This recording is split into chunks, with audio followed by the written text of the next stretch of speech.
fiquei tão feliz, eu nunca fiquei tão feliz de me sentir deslocada. Então eu acabei me cercando de tudo que era relacionado à música para poder viver de música. É o artista, celebridade é outra persona. O técnico de áudio não faz isso. Ele aperta o REC, você toca, ele aperta o stop e acabou. Então quando o Hermeto entrou na minha sala, eu estava no chão, de quatro, olhando embaixo do sofá e vendo Dizzy Gillespie, estava lá embaixo do sofá.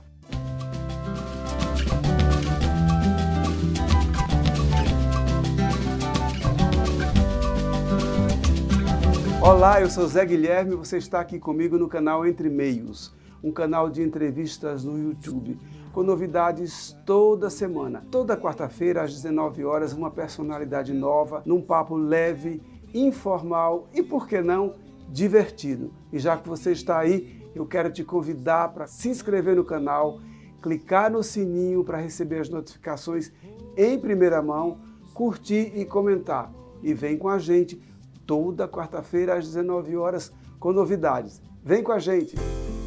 E hoje eu tenho a grata satisfação de receber aqui para conversar comigo, bater um papo sobre música, sobre carreira, sobre trabalho, Olivia Gênese, paulistana, cantora, compositora, pianista, arranjadora e produtora. É muita coisa que essa mulher faz. Olivia, seja muito bem-vinda, sinta-se em casa, a sala é sua. Moça de lá,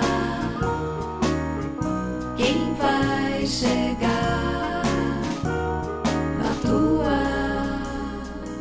Obrigada, Zé, é um prazer estar aqui no Entre Meios. Adorei a ideia do seu programa, adorei o programa.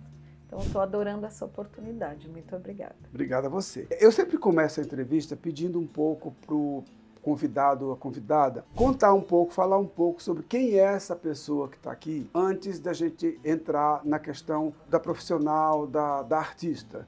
Quem é, de onde vem, qual é a origem, família, enfim. Um pouco para situar as pessoas que nos assistem do ponto de vista de que, junto com o artista, tem um ser humano aí que tem uma série de inserções no mundo que não é só a música, não nasceu sendo música. Eu sou aquela paulistana da gema, escorpiana, com 7 planetas em escorpião, ascendente aquário, lua libra, tô chegando. Eu me alfabetizei na música, antes de me alfabetizar na língua. Eu aprendi a ler as notas antes de aprender a língua. Então, eu não conheço essa pessoa antes da música, no meu caso. E nunca tive dúvidas, assim, sobre o que eu gosto, o que eu gostaria de fazer.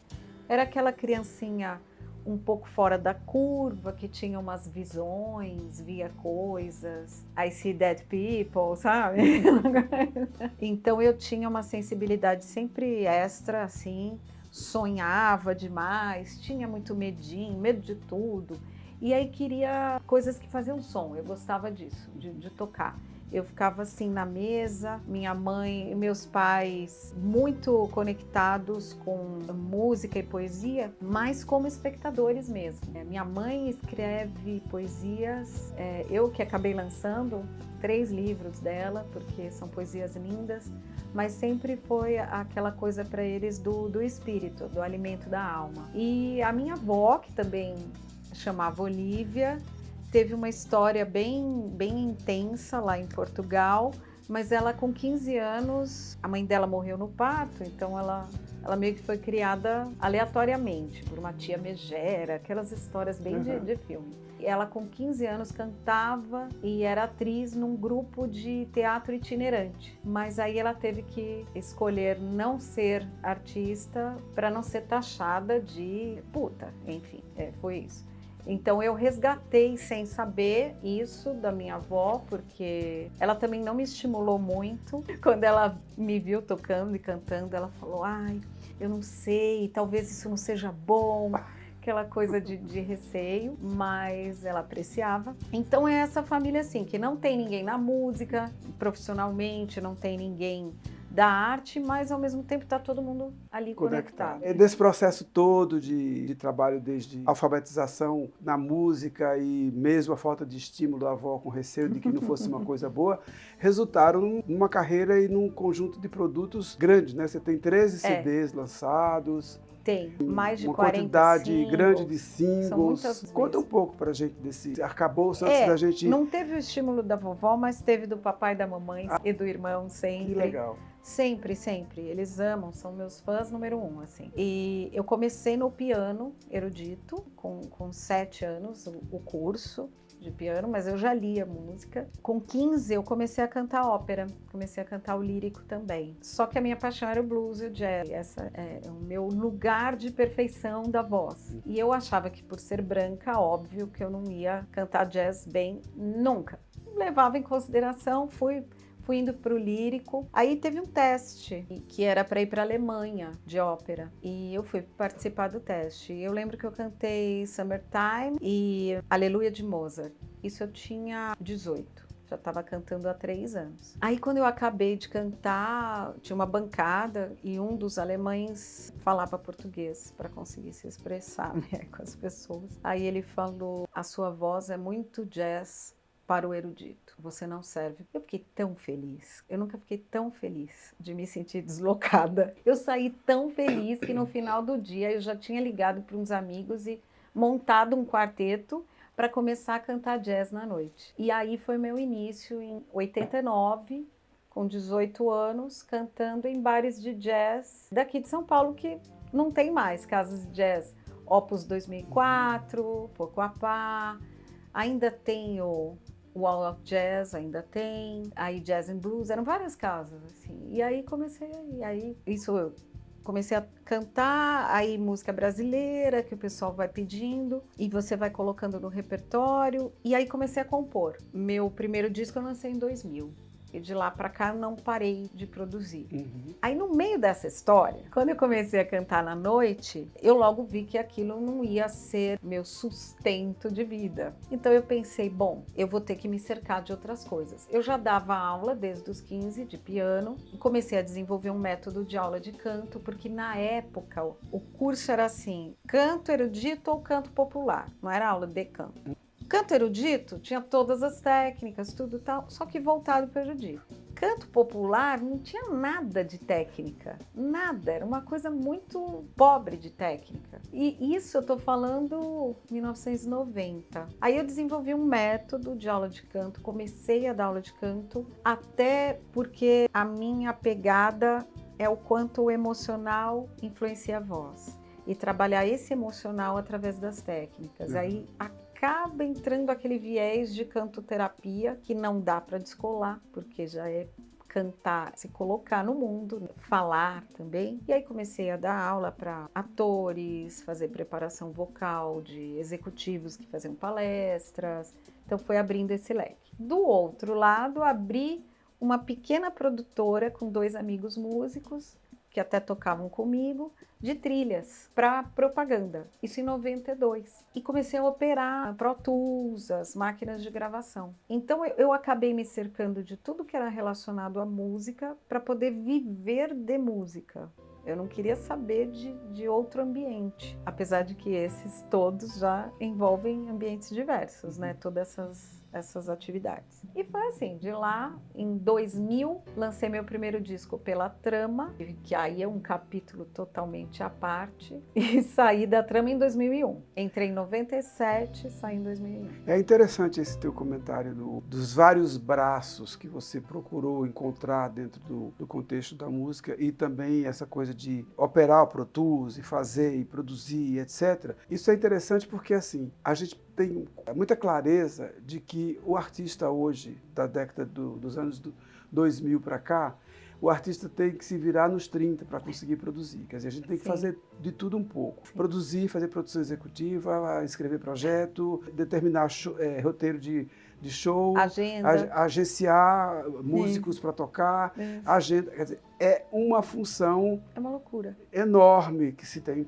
para fazer a coisa funcionar, né? As pessoas têm aquela ideia dos grandes nomes que tem toda uma estrutura por trás de agentes. Que toma um martini até a hora do show. Exatamente. E não faz mais nada.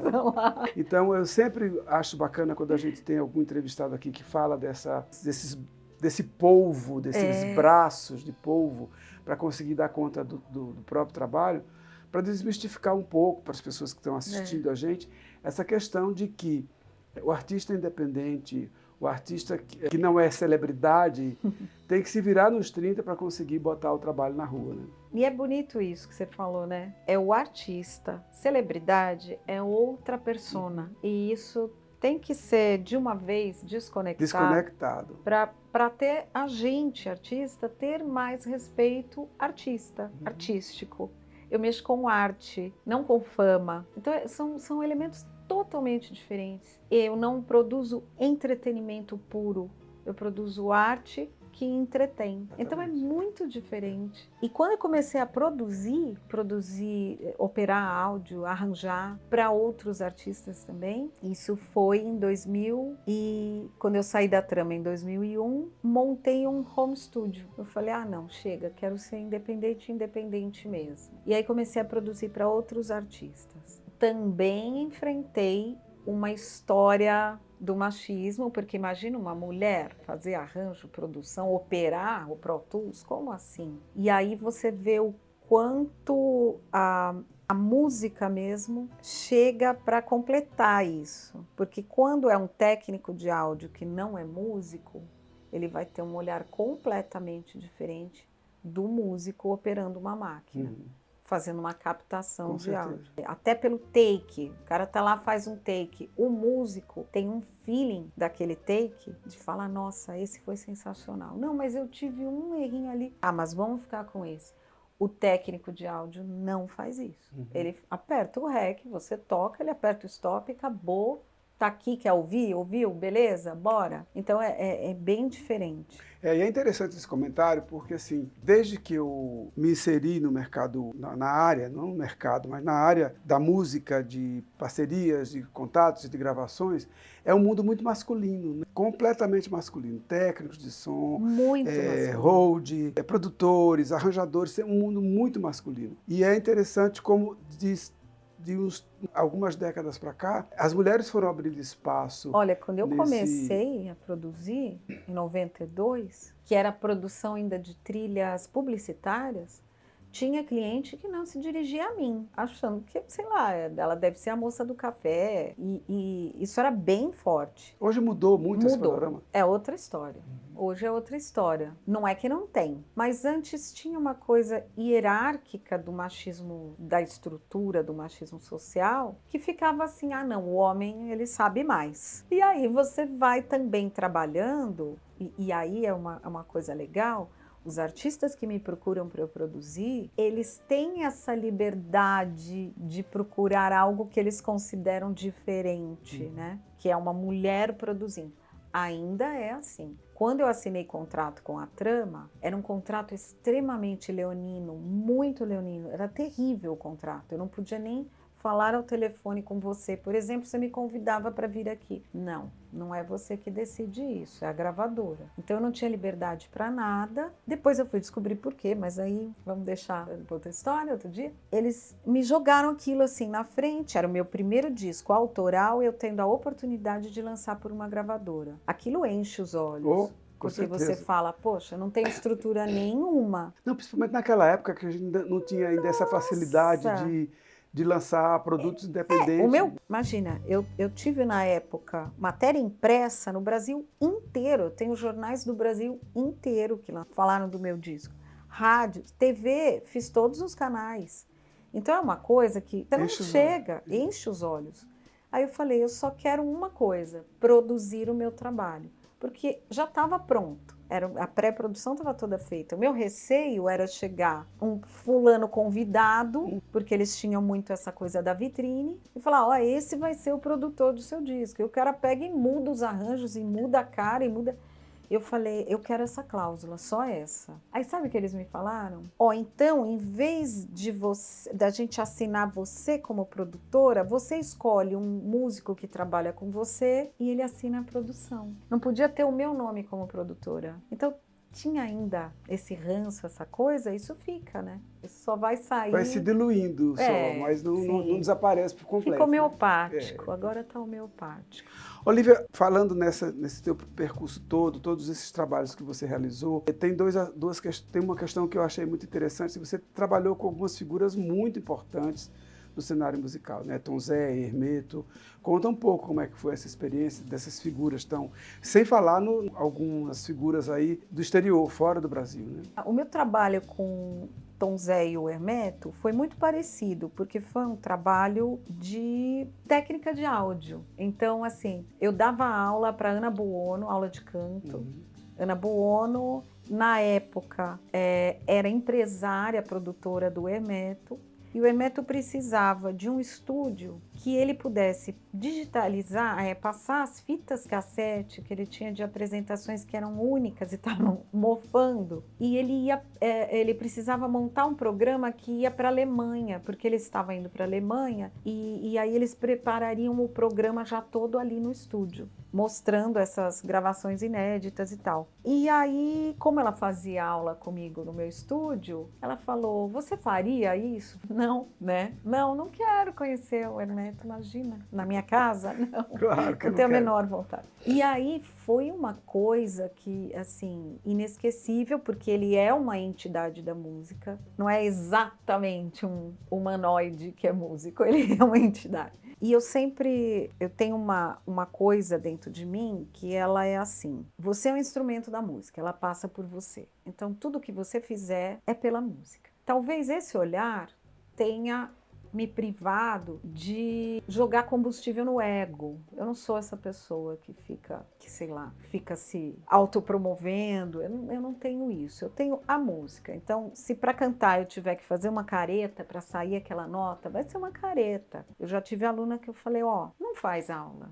Você quer ficar muito bonita cantando. Faz uma aula de modelo fotográfica. Porque é isso, é a música, ela tá passando. Se você precisar fazer uma careta horrível para sair aquela nota linda, você vai fazer. Então esse olhar, ele sempre me acompanhou. E quando eu fui receber Hermeto em casa, foi uma cena bem hilária, assim, porque eu tinha um hamster, o Dizzy Gillespie, porque eu não sei se vocês já tiveram hamster, mas ele coloca a comidinha na bochecha e vai expandindo a bochecha. E o Dizzy Gillespie era assim, então ele chamava Dizzy Gillespie. Eu tinha aquelas gaiolas malucas e coloridas. Quando o Hermeto estava chegando, eu olhei a tampinha da gaiola aberta. Dizzy Gillespie Tinha fugido. estava na casa, Escapado. mas aonde? Então, quando o Hermeto entrou na minha sala, eu estava no chão, de quatro, olhando embaixo do sofá, e vendo Dizzy Gillespie estava lá embaixo do sofá. E o Hermeto parou, olhou aquela pessoa agachada, quer dizer, olhou, né? Ele tem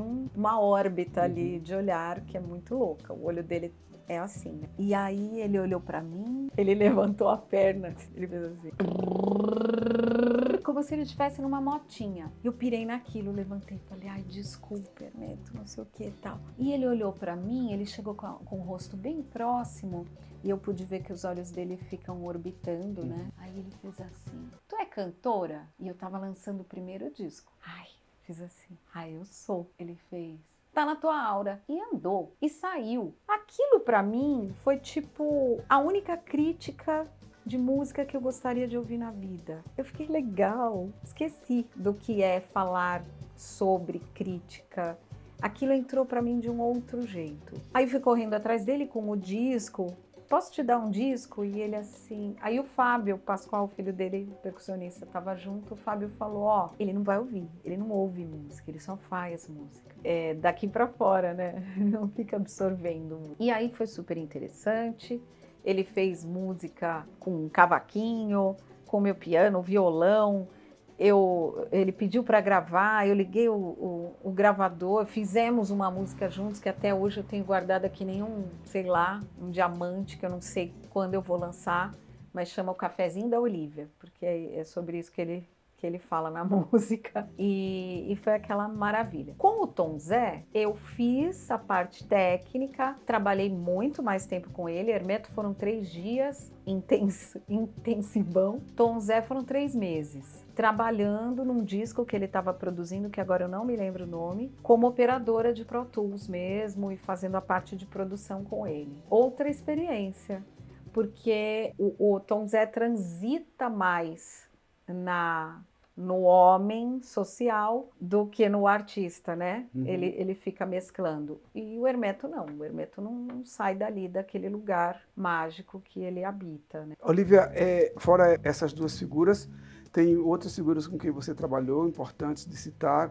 Luiz Bueno, Dudu Ofel, né, o Arismar, do Espírito Santo, a Michel Lima, Esse entre sim, outros. já né? posso dizer que eu tive aquele prazer musical de compartilhar música, de tê-los no meu trabalho, gravando meus discos. Então, assim, é outro tipo de parceria. Já é aquela parceria playground. E aí, do teu processo todo de trabalho, eu achei interessante na leitura da tua biografia, eu pensei um fato que eu achei bem inusitado, que é a gravação de um DVD infantil. Conta um pouquinho como é que Essa foi essa história ideia. é muito fofa. Quando eu tinha 6 anos, eu fiz um desenho. Eu fiz um desenho que sou eu cantando sozinha num palco colorido, com um microfonezinho e uma caixa de som. E dei esse desenho pro meu pai. Não tenho lembrança nenhuma disso. Com 30 anos, quando eu lancei meu primeiro disco em 2000, ele me deu o desenho e falou: ó, você já sabia o que você queria desde o início. E isso me emocionou demais. Mas quando eu vi aquele desenho, eu achei o desenho tão fofo, eu falei, vou fazer um infantil baseado nesse desenho. Esse desenho vai ser a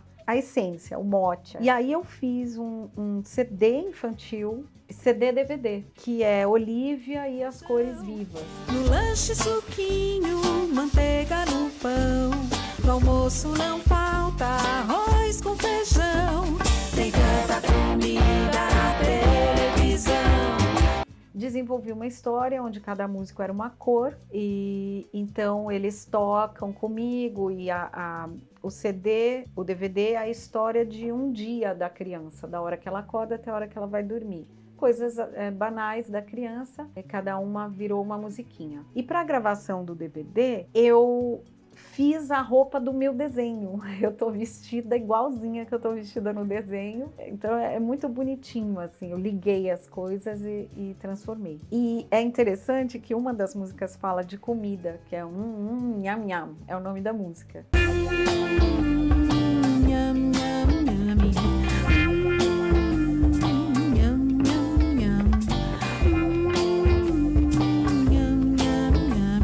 É a minha música mais tocada. É hilário isso, porque as pessoas colocam no Instagram comida.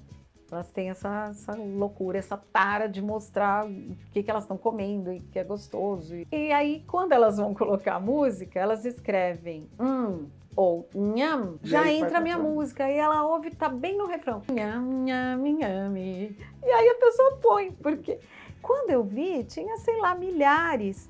E fora do Brasil, porque é o mesmo som, né? É internacional, né? Internacional. E às vezes eu recebo umas mensagens, umas amigas. Ai, olha, você viu que o fulano colocou sua música, aí vou colocar, eu quero meio uma celebridade. Sem saber. Adoro. Bacana. Adoro essa história. Bom, mas agora é a hora da dica. Aquela dica de sempre, de algo que eu tenha tido contato, que eu tenha gostado e que eu quero compartilhar com vocês. Hoje a minha dica é esse romance Invocação, chamado Miss Macunaíma, do Alexandre Rabelo, que é um trabalho bastante interessante que envolve a obra do Mário de Andrade. O Alexandre é um pesquisador da obra do Mário de Andrade e ele escreveu esse romance Invocação, Miss Macunaíma, uma referência à obra e o trabalho do Mário de Andrade.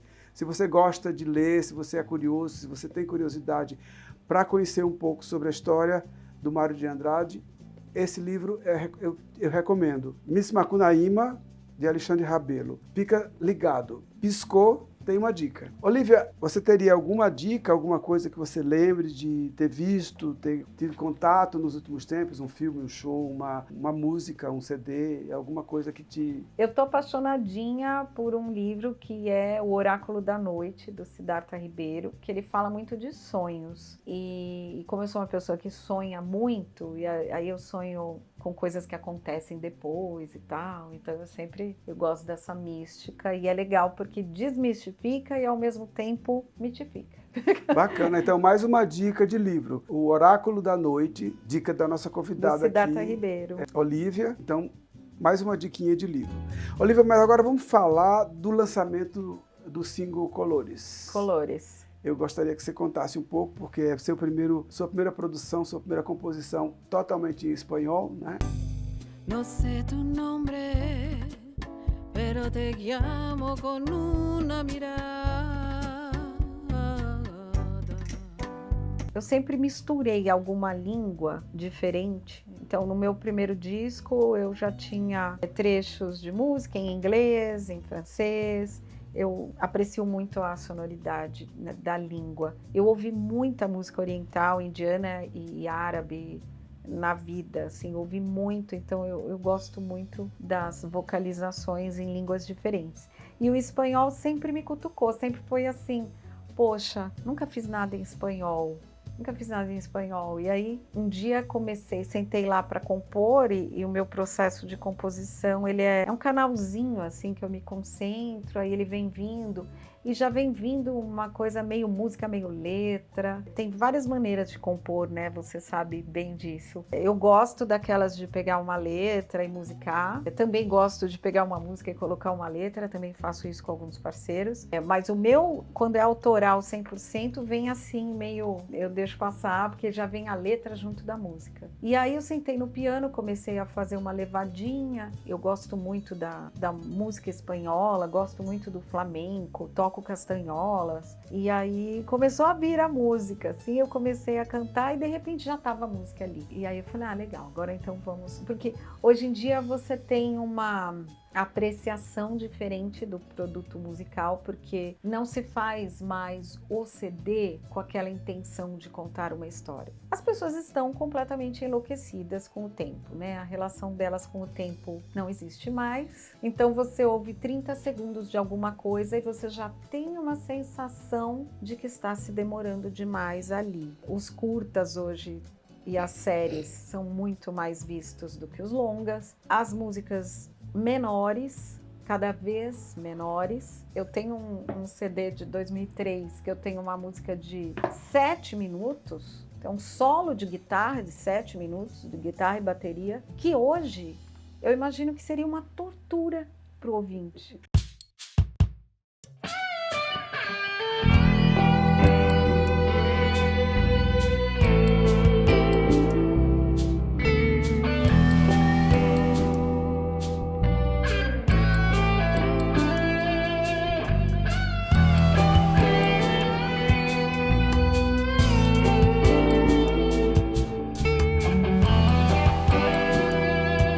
Se quisesse torturar, a música chama Olhos nos Olhos, procura no Spotify.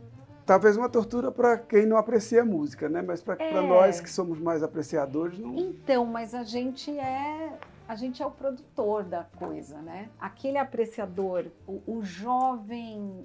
velocidade 1 milhão na internet, não tem como. Então, há um prazer interessante, porque eu não sou uma pessoa saudosista, pelo contrário, eu adoro as mudanças e o que a gente vai fazer agora com isso, como vai ser agora. E a música agora, a gente trabalha o single, então a gente dá muito mais atenção para cada música, porque a gente, artista, não dava, a gente fazia o disco, aí tinha que escolher a música de trabalho, aí aquela tortura para o compositor, poxa, qual que eu gosto mais, qual que vai tocar mais, como que eu sei? Então agora é muito mais legal, porque você lança um single, trabalha esse single, o ambiente dele, mesmo em produções que eu faço agora 10 músicas, que nem esse parceiro que eu tenho no Texas, a gente faz muita música junto. E é tudo à distância, eu nunca toquei com ele. Então a gente tem esse trabalho de folk rock, são músicas que a gente compõe, ele compõe mais do que eu, mas eu também componho. Cada música é um ambiente, cada música é uma capa, cada música é um arranjo, cada música é um clipe.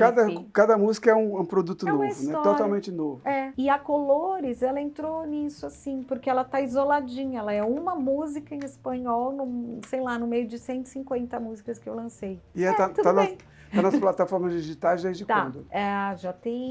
Tá fazendo 20 dias. Então é bem fresquinha. Bem. Já tem outra na ponta, já tem, no forninho.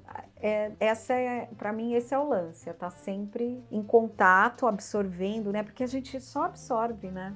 Na hora de compor é a hora de expirar. Pois é, e aí eu vou me deleitar ouvindo todos esses discos que eu acabei de ganhar de presente para absorver essa Eu coisa. trouxe uma saladinha. Aqui são alguns dos trabalhos São da Olivia, alguns. né? Esse aqui é o Melodias de Melodias Sol de em Pleno Sol. Azul. Perto da orla, sentindo o cheiro do mar, perdendo o rumo, a cabeça e a hora. Perto da orla, sentindo o cheiro do mar. Então, esse aqui é 2012, 2013. Não, 2013. 2007, meu primeiro trabalho com o Frank do Texas. Olivia e Frank Krishman, Isso. Full Bloom. Full Bloom, que é folk. E esse é meu lado B, que eu tenho que trazer para o apreciador da música, porque, como não, né? O Vintage Filter. Filter. Deixa eu ajeitar aqui que eu Ele tem o encarte invertido para facilitar para a gente Isso. visualizar. Ele tem 2 capas possíveis, né? Dá para escolher. E ele é uma ideia do que seria o futurista na década de 70. Eu e o Adriano, que é o pianista que está na capa, o Adriano e o Bruno Balan, baterista, o Adriano Augusto. A gente teve essa ideia de quando a gente era criança, o que era o futurista, o que a gente imaginava. E aí ele criou bases analógicas de teclado e em cima das criações dele eu fiz toda a parte de melodias e letras, tudo. E aí esse aqui é o Amor e Arranjo. Liberdade. Não tenho onde morar, mas minhas casas em todos os planetas me dizem onde vai dar. A minha estrada, meu norte, minha estrela. Esse é o mais recente Esse é o mais em recente. forma de disco, É de quando ele? 2017. 17. E aquele primeiro que a gente comentou, É, que não é o da trama, já é o segundo. é o segundo. É o segundo. É o Perto, É o Perto. que tem aquela música de 7 minutos. Longuíssima. Alguma coisa mais que você gostaria de falar sobre o teu trabalho, sobre o teu percurso, que eu não tenha abordado, que eu tenha deixado escapar? Eu apresento um show porque a música autoral ela ainda tem as barreiras de aceitação. Então, para a gente ficar só frequentando uma rede Sesc a vida inteira, eu acho um pouco elitista. Como artista, para ter o contato com o público, porque o público do Sesc também é um público diferenciado, e também para tentar chegar mais em pessoas diferentes. Eu tenho essa curiosidade que é até um pouco mórbida para o artista, que é querer ver a cara, né, da pessoa ouvindo a minha música, mas não da pessoa que vai lá para me ouvir, da pessoa que ouve, sei lá, sertanejo e funk, ouve, vê o que você acha. Então eu montei um show que é meio híbrido, é voz e piano, às vezes voz, piano e saxofone, às vezes voz, piano, saxofone e bateria, que eu faço arranjos para músicas famosérrimas, só filé do pop, rock, MPB, bossa e as minhas. Aí misturo no meio entre uma música minha e aí as pessoas, aí eu consigo ver Bacana, é a interessante reação esse delas. comentário, porque teve aqui comigo um tempo atrás uma querida amiga, cantora, compositora, Consuelo de Paula, Sim. e a gente estava falando desse assunto, da questão de o quanto é mais difícil para o artista trabalhar um álbum autoral do que o álbum de intérprete, né? A gente estava fazendo Sim. esse paralelo porque eu particularmente sou muito mais intérprete do que compositor. Eu componho muito esporadicamente, muito pouco. Tem momentos que vêm ideias de compor, eu gosto muito de escrever, então às vezes eu pego uma letra minha, um poema, uma coisa e resolvo fazer uma melodia, mas é uma coisa mais esporádica. A minha vertente sempre foi, desde o começo de carreira, muito mais intérprete. E aí eu comentando com ela que um dos meus últimos discos que eu apareço mais como autor chamou menos atenção do que outros em que eu sou só intérprete. Sim. E aí ela estava dando a mesma referência, que para ela era exatamente a mesma coisa. Que trabalhar um disco autoral era muito mais, autoral no sentido de composições Sim. próprias, muito mais difíceis do que trabalhar um álbum de intérprete. As pessoas, o ouvinte no geral, ele gosta... Para que ele ouve música, né? Vamos tirar o nicho dos apreciadores profundos de música, que são aqueles que querem descobrir. Mas por que uma pessoa ouve música? Para relaxar, distrair, se acalmar, esquecer dos problemas. Então, esse retrato dessa pessoa é muito mais palatável se ela receber uma informação de algo que o cérebro memória. dela já teve alguma referência. Eu lancei os 2 primeiros discos autorais. O terceiro e o quarto eu fiz versões jazz e bossa para clássicos do rock, pop, MPB. Aí gravei de Beatles a Tom Jobim. Esses fizeram sucesso. Foi lançado no Japão, na Espanha, tiveram venda, lançamento com capa especial, tudo bonitinho. Só que são as versões, né? E aí a gente sempre chama atenção isso, assim, por que que a pessoa prefere ouvir um Beatles com um arranjo totalmente diferente do que uma música nova? Porque é por causa disso, ela quer relaxar. Tem um referencial, né? Porque gera uma atenção, né? Uma expectativa, um show totalmente autoral. A pessoa, eu vejo, elas ficam assim na cadeira, tipo, e agora? O que vem? Tem um medinho aí. Tanto é que você vê que isso se repete no audiovisual, né? Tem muito filme, sei lá, qualquer nome, Toy Story 1, 2, 3, 4, 5, 6, 7. Não é porque fez muito sucesso é porque a pessoa já conhece os personagens, ela já tem uma referência. Então, a gente tem uma responsabilidade de tirar essa preguiça crônica, trazer o questionamento, não deixar isso morrer. Ser resistência em relação a isso. Eu fiz um projeto que era para tocar nas esquinas em 2012 aqui em São Paulo, sem equipamento nenhum. Eu e violão e um outro violonista, senta na esquina, toca 3 músicas autorais. Levanta e vai embora. Cada semana era uma esquina. Sexta-feira, 13h, eu punha uma lousa, tava lá o cardápio do dia, que eram as 3 musiquinhas. Eu tive todo tipo de reação que você pode imaginar. Eu fiz isso 8 meses. A gente só parou porque, sei lá, cansa. Mas eu tenho muito prazer em chegar e falar, ó, minha música é assim, ó, lá, e ver a cara da pessoa. Tem que ter isso. Isso move a gente a compor. Olívia, um prazer imenso conversar contigo. A gente teria papo aí para levar durante muitas horas, mas eu queria agradecer a tua generosidade, a disponibilidade, Obrigada, inclusive querida. a paciência para ter enfrentado 3 horas de trânsito para chegar aqui, né, nessa cidade louca. O momento que nos sentimos envelhecer. Exatamente. Então, eu queria te agradecer muito pela disponibilidade, pela generosidade agradeço, de Zé. vir aqui conversar comigo. Prazer enorme estar aqui com Prazer foi você, meu. com vocês. Prazer enorme. Prazer é nosso. E essa foi mais uma entrevista do seu canal Entre Meios. Toda quarta-feira, uma personalidade nova, num papo leve, informal e divertido. E já que você está aí, eu quero te convidar para se inscrever no canal, clicar no sininho para receber as notificações em primeira mão, curtir e comentar. E vem com a gente toda quarta-feira. Vem com a gente!